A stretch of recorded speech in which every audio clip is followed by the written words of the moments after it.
अतिशय आनंद आहे की महाराष्ट्राच्या जनतेने आणि महाराष्ट्रासोबत विशेषतः विदर्भाने आणि नागपूर जिल्ह्याने आम्हाला प्रचंड आशीर्वाद दिला आहे।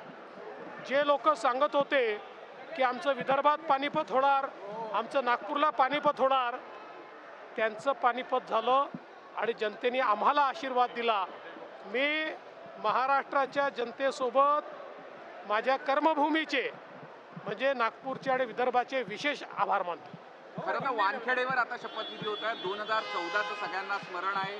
परत एकदा वानखेडेवर मुख्यमंत्री म्हणून आपण विदर्भवासियांची इच्छा आहे की विदर्भानं भरभरून दिलं भाजपला, विदर्भातला नागपूरातला पुन्हा मुख्यमंत्री व्हावा ही इच्छा आहे। बघा, तुम्हाला अगदी स्पष्टपणे सांगतो, मुख्यमंत्री कोण होणार हे 3 पक्ष मिळून लवकर ठरवतील।